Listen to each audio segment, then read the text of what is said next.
Je voudrais revenir par rapport à la ville. Voyons aussi Moab. Bien aimé, ça c'est également un point important. Moab signifie issu d'un père. Issu d'un père. Vous savez bien que Moab, c'était un enfant incestueux. Mais un enfant qui est venu de filles de Lot. Quand tu le fouillais, Moab, c'est un des enfants parce qu'ils étaient à deux. On va lire dans Genèse 19, 35, 37. Je suis en train de voir comment la confiance peut naître. Comment est-ce qu'on peut arriver à se faire confiance? Le cas de cette fille. La première pensée, nous avons vu Bethléem, ville de pain. Et quand la maman veut partir, on lui dit, mais Dieu a visité, il y a encore du pain. Elle s'est dit, je dois aller là. Nous lisons dans Genèse chapitre 19, verset 35 et à 37. Genèse 19, 35 à 37, nous lisons. Ils firent boire du vin à leur père, encore cette nuit-là. Et la cadette alla coucher avec lui. Il ne s'aperçut ni quand il se coucha, ni quand il se leva. Les deux filles de Lot devinrent enceintes de leur père. L'aînée enfanta un fils qu'elle appelait du nom de Moab. C'est le père de Moabite, jusqu'à ce jour. La plus jeune enfanta aussi un fils qu'elle appelait du nom de Ben-Amin. C'est le père des Ammonites, jusqu'à ce jour. Voilà. Je crois qu'elle a comparé Bethléem, ville de pain, ville de l'Éternel. Et puis Moab, né d'un père, un enfant incestueux. Et quand nous lisons les Écritures, nous voyons que les Moabites étaient exclus de l'assemblée d'Israël sur l'ordre de l'Éternel lui-même jusqu'à la 10e génération. Ils étaient exclus de la présence de Dieu. Ils ne pouvaient pas faire partie du peuple de Dieu. Alors moi je pense qu'ayant toutes les informations dit, ici, nous sommes exclus, nous sommes un peuple incestueux. Nous ne sommes pas avec Dieu, mais lui, elle a un Dieu. Est-ce que je veux rester dans cet endroit? Je suis exclu de la présence de Dieu pendant 10 générations. C'est là l'importance de la prise de la décision. C'est là l'importance de considérer son état et savoir où est-ce que je dois aller. Donc, quand vous lisez les Écritures, on peut voir que les Moabites symbolisaient l'impureté, symbolisaient l'idolâtrie. Vous pouvez les lire dans Nombre chapitre 25, vous pouvez lire dans Osée chapitre 9 verset 10. Donc prenez tout Nombre 25, prenez Osée chapitre 9 verset 10. Donc ils symbolisaient l'impureté, l'idolâtrie. Alors je pense qu'ils voulaient sortir de cet état pour appartenir à ces dieux qui bénissent. Et cela les soucie. Si vous-même, vous ne vous rendez pas compte de votre état, vous ne vous rendez pas compte de ce que vous êtes, vous ne prendrez jamais une décision. Ça, c'est ma réflexion. Et je pense que pendant 10 ans, on doit avoir parlé avec chacune avec son mari, comment ça a été chez vous, comment Bethléem. Et elle-même était consciente de l'état de leur ville. Ils étaient chassés de la présence de Dieu. La deuxième pensée, comment est-ce qu'on peut avoir une confiance? Nous reviendrons, je vais continuer. J'ai pensé aussi, c'est la sensation d'un vide en soi qui nécessite d'être comblé. La nécessité d'un vide en soi et qui nécessite d'être comblé. Alors quand on sent un vide, on se réalise comme cette femme, il dit, enfin, je ne dois pas rester à Moab, je dois aller quelque part. Elle sent à elle un vide. Elle cherche à le combler. Mais maintenant, quel est le problème? Celui qui doit combler doit être une personne forte. Ça doit être un personnage fort. Ce qui est arrivé à Ruth. Il dit, bon, ici, j'ai perdu mon mari, mais je dois au moins aller auprès d'un Dieu.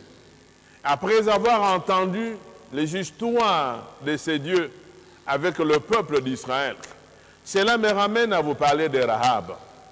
Écoutez bien, mon sujet, c'est ce que nous avons appris, ce que nous entendons, ce que nous voyons. Ça peut nous conduire à prendre une décision pour sécuriser, combler le vide que nous avons. Le cas de Rahab peut confirmer ce que je suis en train de penser. Allons dans Josué, chapitre 2. C'est un peu long, mais on va y aller. Je vous ai dit que c'est en même temps une exhortation, mais aussi une étude. Et surtout quand il s'agit de l'espérance, sur quoi pouvons-nous fonder notre confiance? Et vous allez voir que si nous fondons notre confiance en Jésus, nous avons raison, parce que nous avons suffisamment d'informations qui viennent de la parole de Dieu. On nous fait voir ce qu'il est, ce qu'il peut faire, ce qu'il est en train de faire encore et ce qu'il avait fait.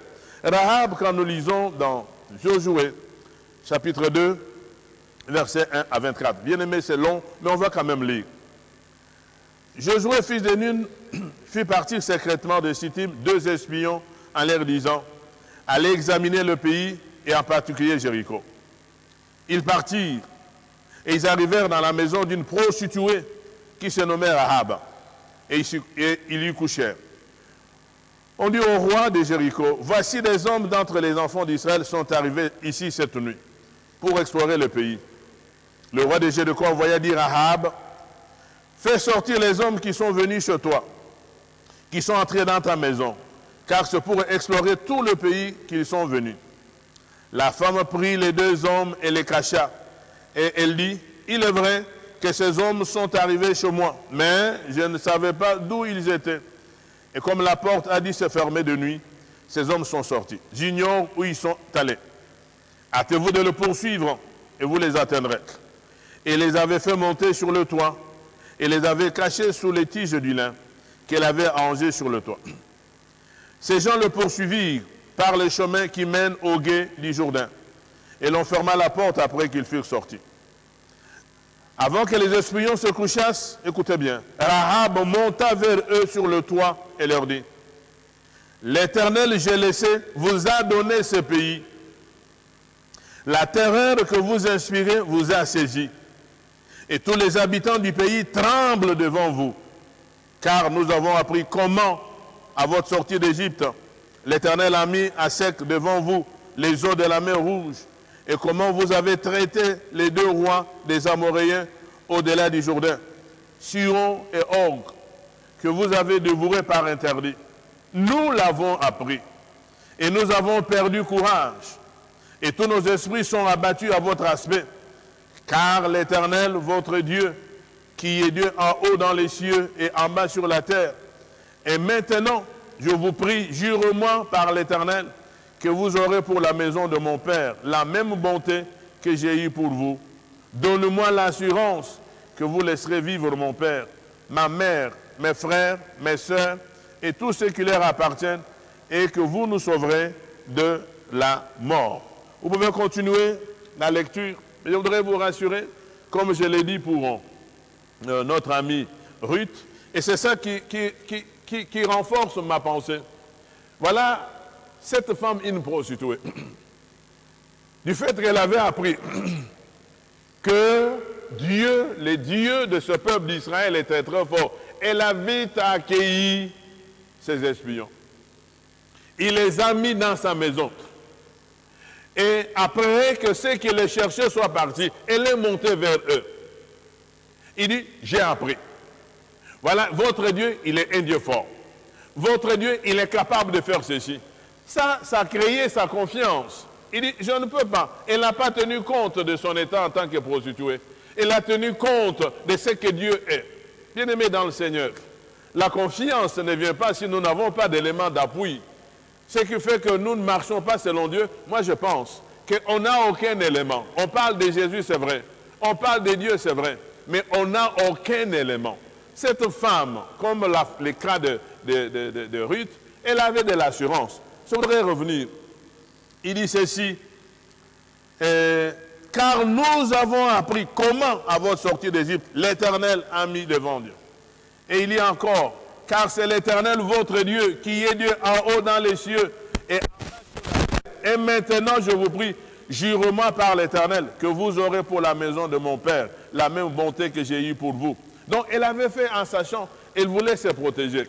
Elle a mis la confiance, sans savoir ce qui pouvait lui arriver. Je pense, bien-aimé, vous allez continuer jusqu'au verset 24, ce qu'on lui a dit. Quand vous lisez même les versets 24, je voudrais arrêter là. Certainement, l'Éternel a livré tout le pays entre nos mains. Ça, c'est les autres qui répondent. Et même tous les habitants du pays tremblent devant nous. Ça, les autres donnent rapport à Josué, celui qui les a envoyés. Alors, cette assurance que la femme a eue, j'insiste bien sur son identité, c'était une prostituée. Il voulait sauver sa vie. Elle n'avait jamais vu Dieu, mais l'a entendu. Or, nous, combien nous lisons la Bible? Combien nous apprenons de la Bible? Or, la Bible, la parole déclare, ta parole est une lampe à mes pieds et une lumière sur mon sentier. Je suppose, bien-aimés, si nous faisons confiance dans la parole du Seigneur, en lisant ce qui est écrit, il y a autant de choses où nous n'aurons pas à perdre notre espérance. Il est important, lui-même l'a dit, il dit, venez à moi, vous tous qui êtes fatigués et chargés, je vous donnerai du repos. Quels que soient les temps difficiles, quels que soient les moments, même quand ça ne marche pas aujourd'hui, cette femme n'avait pas encore vu, nous allons voir. C'est au chapitre 6, parce que les choses ne se sont passées immédiatement, mais elle avait déjà confiance. Elle-même a pris la décision. Il dit, je voudrais que vous puissiez sauver ma maison. Et quand Dieu dit, il le promet. Lisons.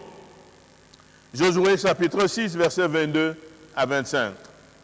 Josué chapitre 6, versets 22 à 25. Nous lisons.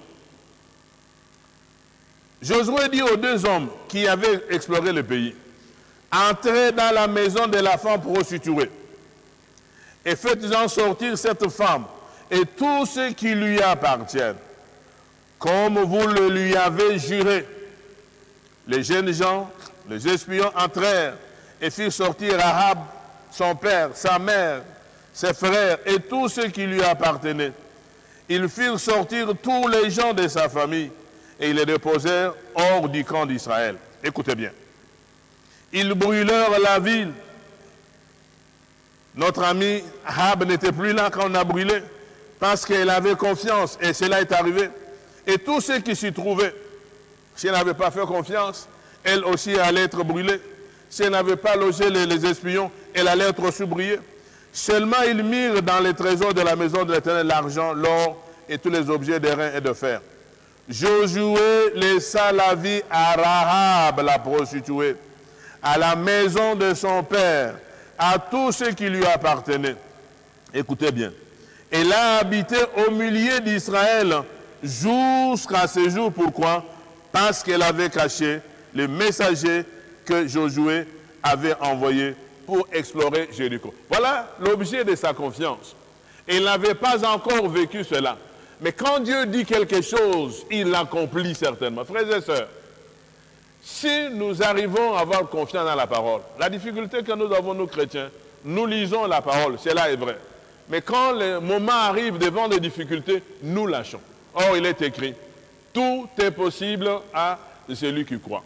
Alors, Rahab, une prostituée, elle a entendu, elle a appris, et elle a fait des gestes, elle est partie. Nous entendons, au moment d'agir, nous faisons autre chose. Et je voudrais aller même un peu plus loin. Est-ce que vous savez que cette femme, non seulement elle était dans la généalogie de Jésus, mais cette femme, elle est comptée parmi les héros, ou si on peut dire en français, c'est pas héroïne ou héros, comme vous voulez. Elle est comptée parmi les gens qui avaient la foi, alors que c'était une prostituée. Hébreux 11, verset 31. Hébreux 11. Donc, quand nous avons la confiance, il y a autant de choses qui peuvent réaliser. Elle est maintenant reprise parmi les héros de la foi parce qu'elle avait confiance dans quelqu'un qui pouvait bien le faire sortir du vide qu'elle sentait. Il y avait un vide en elle. Hébreux, chapitre 11, verset 31. Nous lisons. La Bible déclare, c'est par la foi que Rahab, la prostituée, ne périt pas avec les rebelles, parce qu'elle avait reçu les espions avec bienveillance. Avec bienveillance. Elle qui était prostituée. Elle est comptée parmi les héros de la foi. Cette femme a fait confiance. Cette femme s'est attachée. Il dit, je veux sauver ma vie. Frères et sœurs, nous pouvons sauver notre vie. Ne perdons pas l'espérance devant les événements. Ils ont entendu parler de cette guerre, mais elle a eu confiance. Il dit, si je fais ça, il y a des choses que nous devons faire. Je voudrais vous encourager. Et quand vous allez plus loin, je voudrais un autre texte sur elle. Dans Jacques, chapitre 2, verset 25. Jacques, chapitre 2, quand on compare les œuvres et la foi, elle est aussi prise en compte parmi les œuvres et la foi. Jacques 2, 25, on nous dit ceci. Rahab la prostituée, ne fut-elle pas également justifiée par les œuvres lorsqu'elle reçut le messager et qu'elle le fit partir par un autre chemin? Donc, il y a la foi, il y a aussi les œuvres, bien-aimés. Et ça, certaines œuvres ne peuvent être faites que quand nous avons confiance dans quelque chose. Je voudrais vous exhorter pendant ces temps, ne perdons pas l'espérance. Cette prostituée, si elle tenait compte de son état, il dit, je suis prostituée, personne ne me considère. Mais elle a pris le courage, elle dit, non, non, non, non, non. Je dois sauver ma vie.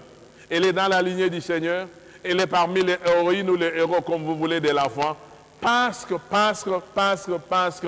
a eu confiance dans quelqu'un. Alors je disais, quand il y a la sensation d'un vide en soi et qui nécessite d'être comblé, on cherche auprès de qui je dois combler ce vide.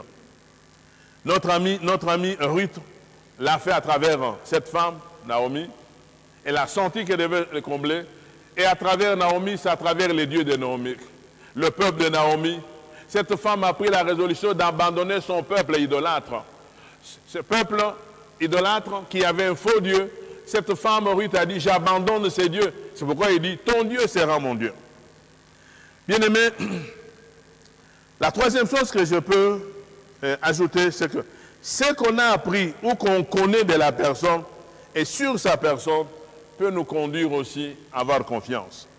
Ce qu'on a appris ou ce qu'on connaît de la personne ou sur la personne, ça peut nous aider à combler notre vie.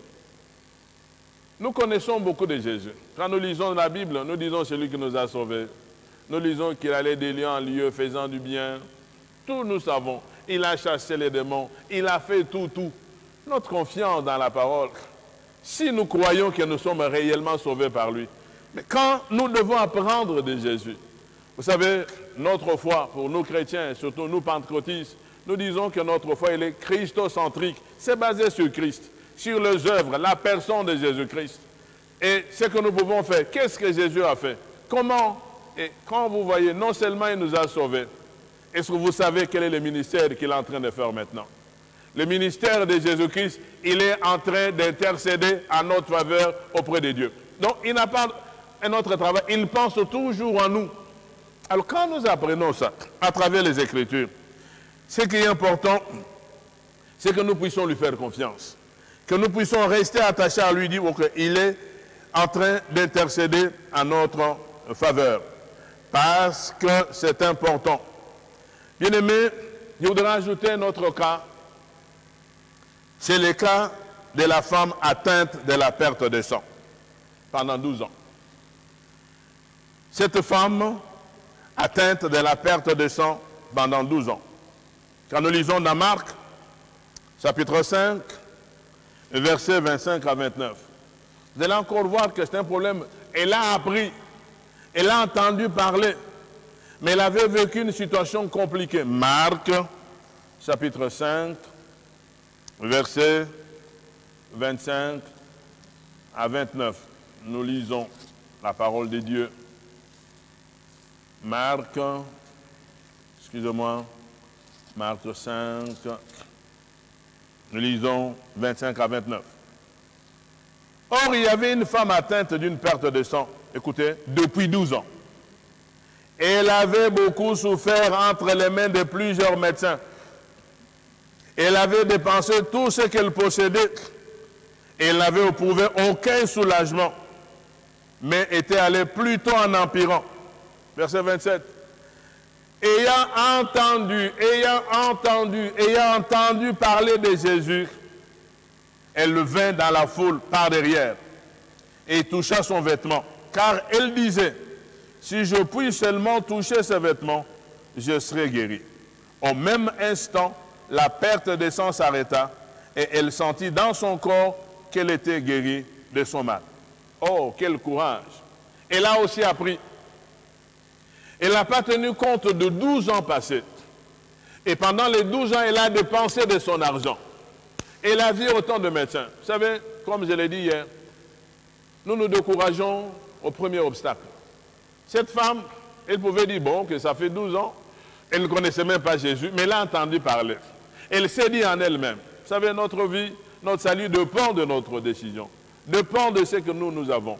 La confiance vient quand tu penses que cette personne est capable. Pourquoi elle n'est pas partie auprès des apôtres?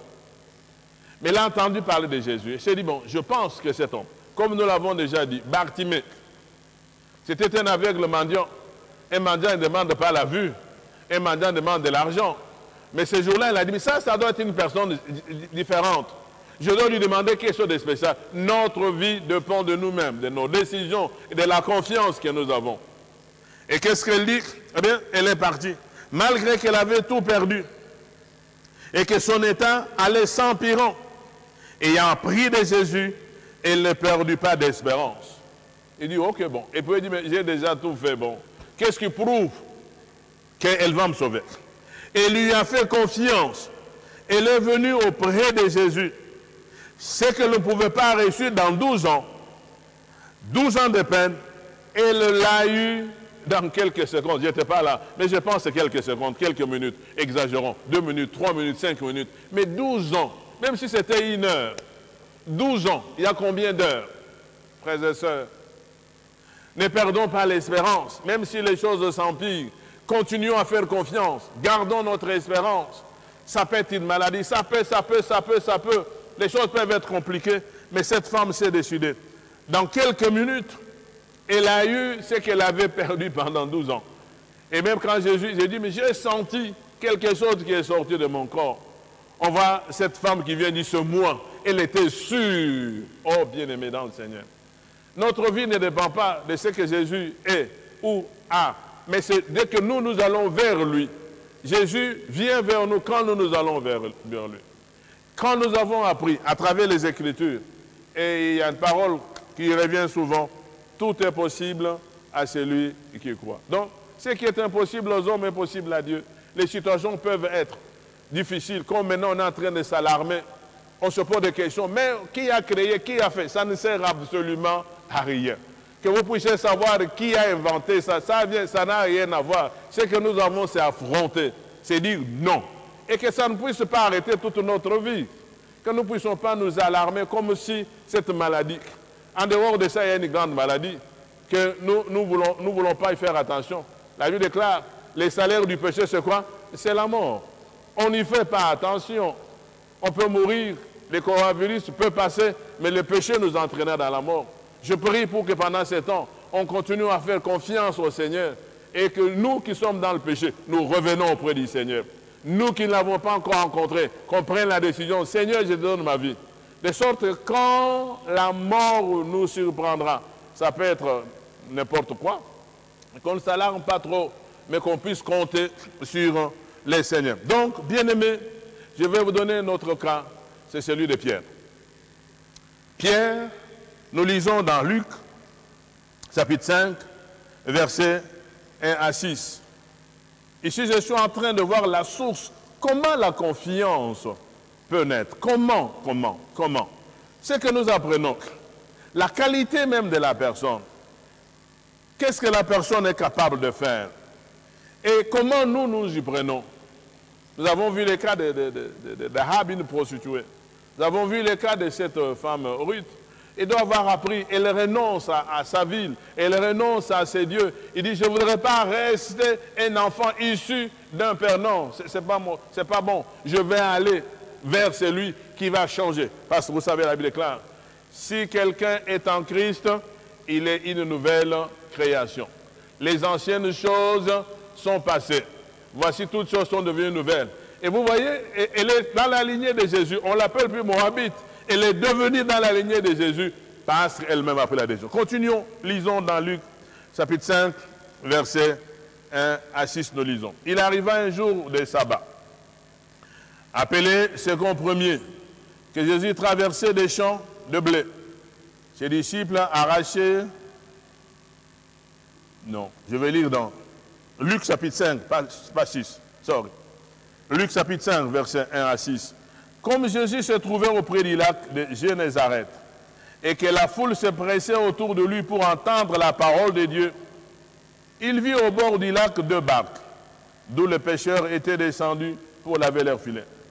Il monta dans l'une de ces barques qui était à Simon, et il les pria de s'éloigner un peu de terre. Puis il s'assit, et de la barque, il enseignait la foule. Lorsqu'il eut cessé de parler, il dit à Simon, avance en pleine eau, et jetez vos filets pour pêcher. Simon lui répondit, maître, nous avons travaillé toute la nuit sans rien prendre, s'il te plaît. Mais sur ta parole, je jetterai le filet. L'ayant jeté, ils prirent une grande quantité de poissons et leur filet se rompait. Ils firent signe à leurs compagnons qui étaient dans l'autre barque de venir les aider. Ils vinrent et remplirent les deux barques au point qu'elles s'enfonçaient. Voilà. Donc Pierre, il était devant une difficulté. C'est la même chose comme la femme. La femme a fait 12 ans. Mais Pierre a travaillé toute la nuit. Vous savez, quand nous ne faisons pas confiance au Seigneur, il y a autant de choses que nous perdons. Disons, bon, mais d'habitude, bon, compte tenu de, j'ai toujours fait ça, j'ai beaucoup prié, il n'y a rien. Bien, la Bible déclare, les jours se suivent, mais ne se ressemblent point. À chaque jour suffit sa peine. Frères et sœurs, la confiance doit être persévérante. Ce n'est pas pour un fait que nous avons fait que nous avons échoué. Non. Pierre a raconté, mais ce qui me réjouit, c'est que malgré son échec, il a fait confiance à Jésus. Et sa confiance a fait qu'il a été surpris. Il a eu autant de mal. Lui qui a travaillé toute la nuit. Mais en quelques heures, dommage, on ne dit pas combien de temps il a fait. Il a seulement obéi. Ma prière le veut de mon cœur. Je vous supplie, lisons la Bible. Examinons-la. Même Jésus dit, vous sondez les Écritures. Allons dans la profondeur. Revenons. Simplement. Tu as dit, mais moi je ne vois pas ça. Je voudrais, bien aimé, que nous puissions ne pas tenir compte de notre échec. Notre échec, ou les circonstances nous ayant conduits à l'échec, tombent quand nous continuons à faire confiance à Jésus-Christ. Devant des échecs, les circonstances qui nous poussent aux échecs, mais si nous remettons notre confiance en Jésus-Christ comme l'a fait Pierre, eh bien, ces circonstances tombent. Mais notre confiance s'effrite ou sa néanture disparaît quand nous manquons l'intelligence et quand notre cœur est lent à croire à tout ce que la Bible nous enseigne. Ça, c'est Jésus qui a dit aux disciples.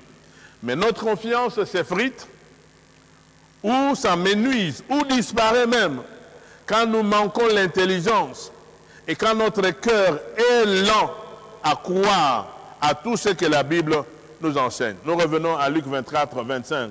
Je l'ai dit hier. Alors ça, c'est aussi un obstacle. Pourquoi nous n'avons pas confiance? Luc, chapitre 24. La confiance est en train de partir quand nous faisons comme Jésus l'a dit ici. Et alors Jésus leur dit, ô homme sans intelligence, et dont le cœur est là à croire tout ce qu'ont dit les prophètes. Vous savez, nous sommes là à croire à toutes les paroles. Homme sans intelligence. Ici, qu'est-ce que j'ai dit? L'intelligence dont on parle ici n'est pas l'intelligence à l'école, mais c'est notre capacité à sonder les Écritures et à saisir tout ce qui est nécessaire pour notre vie. Cette intelligence qui nous fait à sonder qu'est-ce qui est écrit, qu'est-ce qu'on doit faire, comment nous pouvons nous comporter. Quand vous regardez le verset qui suit, Jésus a repris la parole, il dit au verset 26, « Ne fallait-il pas que le Christ souffrit ces choses et qu'il entra dans sa gloire ?» Et commençant par Moïse et par tous les prophètes, il leur expliqua dans toutes les Écritures ce qui les concernait, ce qu'ils savaient déjà. Avant de mourir, il leur avait dit, il y aura ceci. L'intelligence ici dont parle le Seigneur, c'est la capacité à sonder les Écritures, à regarder pour tel problème, pour telle difficulté, où devons-nous aller, que devons-nous faire, qu'est-ce qui est écrit, et puis s'y pencher. Dans la prière, Seigneur, tu as dit, j'ai vu. Vous regardez même Daniel, même Jérémie, ils ont découvert qu'il avait été dit que dans 70 ans, il y aurait ceci. Dès qu'il a découvert, la Bible déclare, ils se sont mis à prier.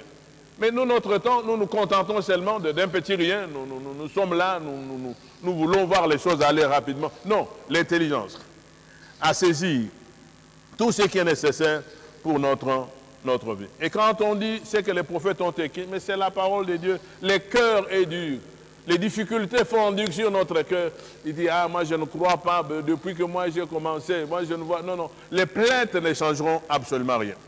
Rahab a été intelligente. Elle a saisi l'occasion pour solliciter une protection pour elle et sa famille. Parce qu'elle était sûre qu'il détruirait la muraille de Jéricho et la ville comme il avait fait ailleurs. Et elle était sûre. Il dit, non, non, non, non, mon intelligence ici, que j'aille vers eux, que je m'abaisse, que je ne tienne pas compte de mon état. Et effectivement. Donc, je voudrais pour terminer, bien-aimés, que nous puissions confesser comme Michée. Que nous puissions confesser comme Michée, et puis nous allons prier. Nous allons dans Michée, chapitre 7. Je sais que beaucoup de gens ne savent pas où se trouve Michée. C'est un livre que nous lisons rarement. Michée, chapitre 7, verset, je voudrais vous aider, ça vient juste après Jonas. Vous pouvez aller Jonas, après Jonas, c'est Michée. Michée, chapitre 7, verset 7. Voilà ce que dit Michée. Pour moi, je regarderai vers l'Éternel. Je mettrai mon espérance dans les dieux de mon salut. Et qu'est-ce qu'il y a? Mon Dieu m'exaucera. Je reprends. Pour moi, je regarderai vers l'Éternel.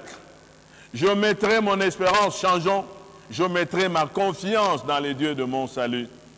Et alors, comme conséquence, mon Dieu m'exaucera. Voilà ce que je voudrais vous amener en ce dimanche, bien-aimés. Afin que nous ne puissions pas perdre confiance, que les informations que nous recevons de la parole de Dieu, nous puissions les exploiter. Quelles que soient les difficultés par lesquelles nous passons, que nous puissions dire, comme Michée, je regarderai vers l'Éternel. Quand les choses se compliquent, je regarderai vers l'Éternel. Je mettrai ma confiance dans les dieux de mon salut et il m'exaucera. Rahab s'est attachée, elle a parlé de ce qu'elle voulait. Ruth a raconté aussi ce qu'elle voulait. Il dit, ton Dieu sera mon Dieu. Et quand elle est partie, elle n'a pas croisé les bras.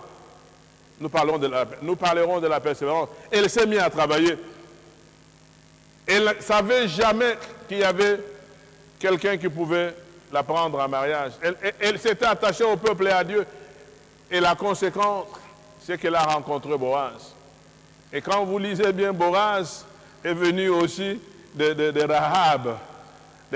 Quand Rahab s'est mariée à Salomon, elle a eu Boaz. En fait, il y a des faits qui s'entrecoupent, frères et sœurs. Pendant ces temps, moi je ne vois pas la maladie, mais je vois vos cœurs. Les difficultés ne sont pas que les maladies. Même si la maladie passerait, il y a autant d'autres choses qui viendraient. Nous prions pour que ça s'arrête. Nous avons confiance en notre Dieu.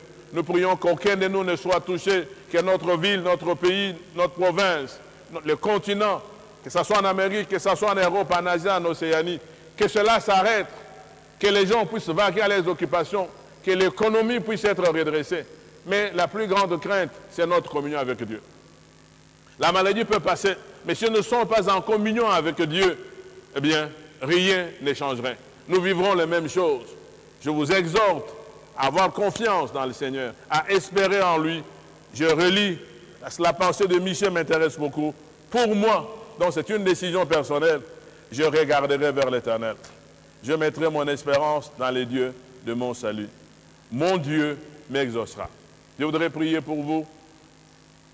Pendant ces temps, ma prière, c'est que Dieu vous aide à revenir à lui. Prions, Seigneur, je bénis ton nom, je bénis ta grandeur, je bénis ta sainteté. Je remets ce peuple de Dieu à travers le monde entier entre tes mains. Papa, je prie que nous puissions apprendre de ta parole. Parce que toi-même, tu nous dis dans ta parole, tu dis ceci, que ta parole est une lampe à mes pieds, une lumière sur mon sentier. Donc ça nous éclaire, ça nous montre ce que nous devons faire. Mais pardon, parce que nous ne faisons pas attention à cette parole. Nous ne la sondons pas, nous n'utilisons pas notre intelligence pour savoir ce qu'il y a. Papa, aide ce peuple, aide ton peuple. Ramène-nous à te faire confiance à travers ta parole. Que nous ne puissions pas céder au premier obstacle, que nous puissions persévérer à compter sur toi. Je sais, comme l'a dit notre ami Michel, il dit, car tu as dit, je sais que mon Dieu m'exaucera. Papa, que ça soit la pensée de chacun. Je bénis ces dimanches. Je sais que nous pensons à la Pâque. Seigneur, un grand moment, mais je sais une seule chose. Si nous ne te faisons pas confiance, même la Pâque, nous ne croirons pas. Je prie que nous puissions savoir que tout ce que tu as fait, tu l'as fait pour notre salut. Soyez bénis, vivez la vie, comptez sur le Seigneur et marchez dans la crainte de son nom. Que toute la gloire revienne à notre Père. Au nom de Jésus-Christ, je vous bénis tous. Amen. Que Dieu vous bénisse. Si on peut acclamer le Seigneur là où nous sommes, acclamons le Seigneur. Amen. Voilà, nous avons terminé. Que Dieu vous bénisse et bon dimanche.